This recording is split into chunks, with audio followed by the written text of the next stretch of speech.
네, 오늘의 방과후 수업 꼰대란 무엇인가? 꼰대는 흔히 선생님이나 나이 든 사람을 이야기했었는데요. 최근에 들어서 꼰대는 그런 어른들만을 지칭하는 것은 아닙니다. 꼰대는 자신의 경험을 일반화시켜서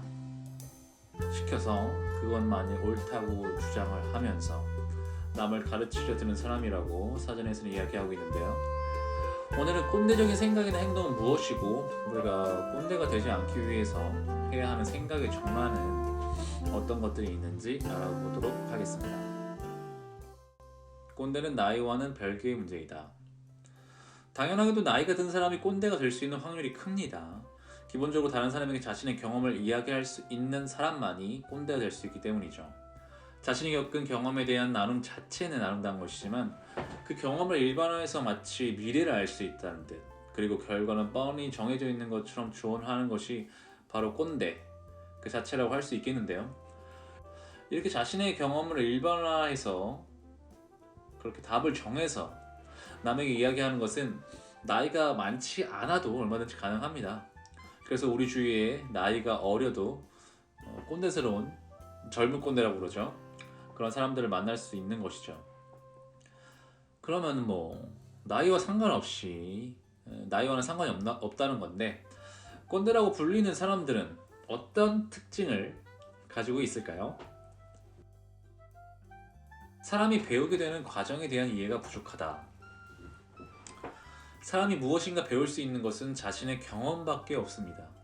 직접적이든 그것이 간접적이든 자신이 경험해 본 것만을 배울 수 있는 것이죠. 사람마다 겪게 되는 것이 비슷할 수는 있을지 몰라도 같을 수는 없고, 너무나 당연하게도 어떤 경험을 통해서 얻게 되는 것은 각자 다릅니다. 사람은 남의 말을 잘 듣지 않아요. 어쩌면 절대로요. 한 번씩은 그런 경험들이 있으실 것 같은데요. 분명히 올바른 조언을 해주었고 분명히 그 조언을 따를 것 같아 보였어. 내 말을 잘 들을 것 같아. 이 대화를 할 때 이 사람이 정말 내 말 알아들었고 그렇게 할 거구나. 그렇게 하기로 했어 또 심지어. 근데 결과적으로는 본인이 원래 하고 싶었던 대로 행동을 했어. 나중에 보니까 그런 경험을 몇 번 해보니까 이제 그때 알게 된 거죠. 자신과 생각이 다른 사람의 의견을 믿고 따르는 경우는 없다는 것을 말이죠. 자신이 경험을 해봐야 배운다니까요.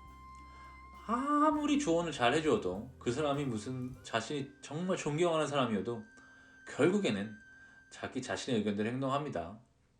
특히 사랑에 관한 건 말할 것도 없고 당연한 겁니다. 사실은 각자의 인생이고 행동에 대한 책임은 또 각자에게 있으니까요. 이렇다 보니까 결국에는 사람들이 이렇게 생각을 하다 보니 이렇게 사람들이 다른 사람의 말을 듣지 않는 특성을 가지고 있다 보니까, 자기가 경험한 것만 배우다 보니까 어떤 사람이 내 경험이 이러저러 했으니 너의 경험도 이러저러 할 거야 라고 얘기하는 태도는 이제 아무에게도 도움이 안 되는 겁니다. 말하는 사람도 그렇고 말하는 사람도 스트레스 받는 거죠. 듣는 사람도 저만 안 들을 건데 별로 관심도 없는 이야기인데 그래도 무슨 얘기를 해도 난 할 건데, 그렇게 되면 말하는 사람하고 듣는 사람 모두가 기분만 상하게 되죠. 특히 되게 이러한 꼰대들의 태도는 부정적이죠. 야, 너 그거 해봐야 안 돼. 안 될 거야.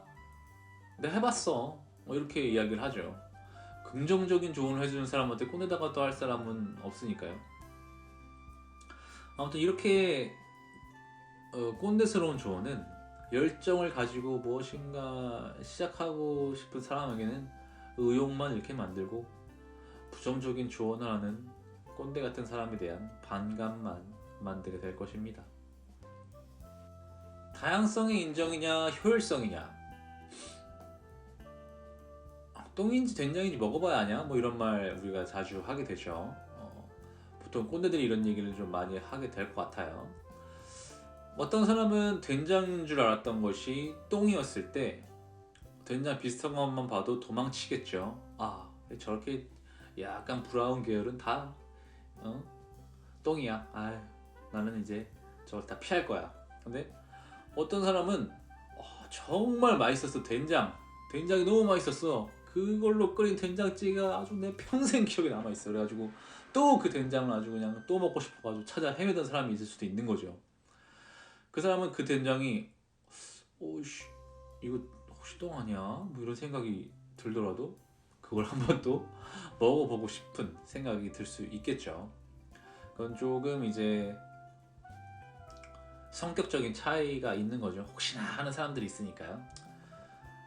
그래서 아무튼 그런 사람들은 똥일 수도 있고 된장일 수도 있는 상황에서 그 무엇인가를 찍어 먹어볼 것이고, 그렇지 그런 성향을 가지지 않은 사람들이 그걸 봤을 때는 어이구 저씨 왜 찍어 먹냐 이거지. 똥 찍어 먹는 바보가 되는 거예요. 근데 이제 사람마다 성격이 제각각이니까요. 누구도 상대방 행동을 뭐 심하게 제지하거나 무시해서는 안 되겠죠. 그래서 너무 사람들이 당연하게 생각하는 것들이 어떤 사람들은 당연하게 생각하는 것들이 또 다른 사람들에게는 그렇지 않을 수 있다는 그런 다양성을 우리는 인정을 해야 됩니다. 그렇게 다양성을 인정해주지 않는다면 누군가는 그로 인해 스트레스를 받게 되겠죠. 그 누군가는 사실 너와 나 모두입니다. 대화를 하는 사람 모두를 스트레스 받게 만들 거예요. 자, 근데 그러면은 무조건 뭐 다양성만 따질 것이냐? 그렇진 않죠. 아직 이 효율성도 무시를 할 수가 없습니다. 아마 뭐 회사를 예로 들어볼게요. 우리가 만나는 대부분의 꼰대는 아마 회사의 상사일 테니까요. 회사의 상황을 이렇게 예로 들어보면 회사의 존재의 목적은 이윤 추구이고 그 이윤 추구 중에 가장 필요한 요소 중에 하나가 효율성입니다. 정해놓은 매뉴얼에 따라 가지고 딱딱딱딱 움직여야 되겠죠. 물론 창의적으로 움직여야 되는 팀도 있겠지만요.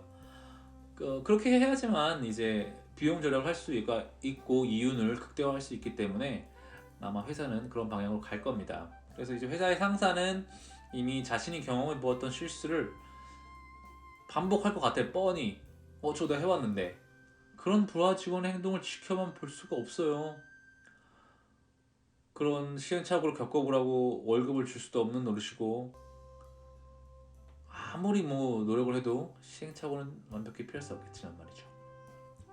아무튼 상사 입장에서는 업무적으로 어쩔 도리가 없는 일이라고 해도 그렇게 부하 직원들이 시행착오를 겪지 않게 만드는 것 자체도 상사의 업무라고 할 수가 있잖아요. 네. 그래서 상사가 그렇게 실수를 하지 않게끔 자신의 경험을 토대로 이야기해주는 건 좋은 일입니다.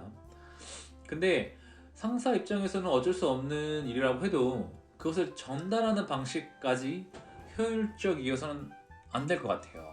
이 말은 무슨 말이냐면은 전달하는 방식을 효율적으로 한다고 야 그거 아니야 안 돼 하지마 다른 거 알아봐 이렇게 단순하게 이야기하기보다는 시간을 들여서 천천히 설명을 해준다면 모두가 행복한 상황을 만들 수 있지 않을까 싶어요.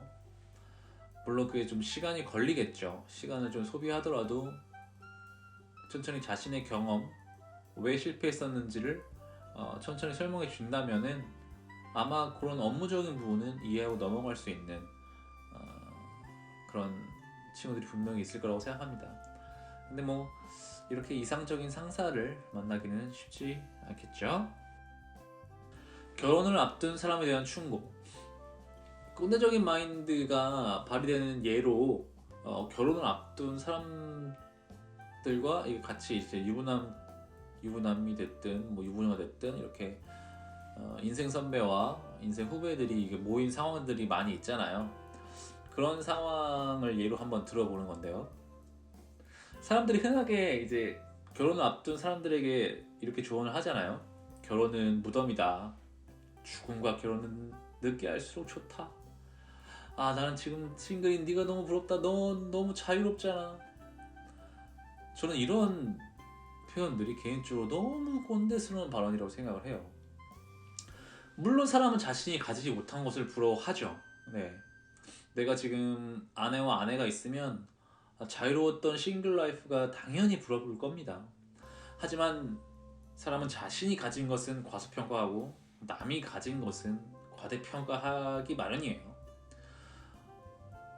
자기가 싱글인 지금 막 결혼을 앞둔 친구가 뭐 이제 결혼해가지고 그 자유로움을 잃는다는 걸 뭐 걱정하는 마음은 조금 뭐 있을 수도 있겠지만, 그런 모든 사정을 이해한다고 해도 결혼을 앞둔 사람들한테 해야 할 조언은 없습니다. 조언이란 건 없어요.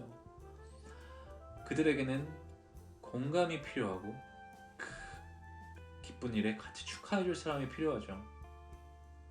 이미 결혼을 한 인생 선배들은 그때 뭘 하느냐, 시간을 되돌려서 본인의 결혼식 전으로 돌아가 보는 겁니다. 시간 여행을 통해서요. 지금 내가 뭐 친한 동생이 이제 결혼을 한다고 들떠 있을 거 아니에요. 이제 그 모습을 보면서 아, 그때 나는 어땠지? 이렇게 하면서 감정을 되돌려 보는 거죠. 사랑하는 사람과의 인생을 건 약속을 하는 그 순간에 설렘, 약간의 두려움도 있었을 것 같고요. 근데 정말 눈이 부시게 아름다웠던 그 순간들, 그 감정이 살아나지 않겠습니까? 어렵겠지만 노력해본다는 말이죠. 결혼해서 살아보니까 힘든 일도 많죠. 예. 근데 이제 나를 믿어주고 의지해주는 가족들의 존재가 주는 행복이 있잖아요. 저는 사실 뭐 그 가정을 이루고 자식을 낳아서 기르는 게 인간이 가질 수 있는 가장 큰 행복이라고 생각을 합니다. 이런 이야기들을 결혼 앞둔 사람들에게 하는 거죠. 긍정적인 이야기들 말이죠. 그러다 보면은 물론 막 술자리 같은 술자리에서 그런 얘기를 많이 했겠죠. 그랬을 때 이제 집에 빨리 들어와서 사랑하는 아내에게 뽀뽀를 하고 싶을지도 모르겠어요. 어떻습니까? 이런 상황에 이렇게 서로가 대화를 나누면 결혼을 앞둔 후배와 인생 선배 모두가 너무 즐거움이 가득한 대화를 즐길 수 있지 않을까요?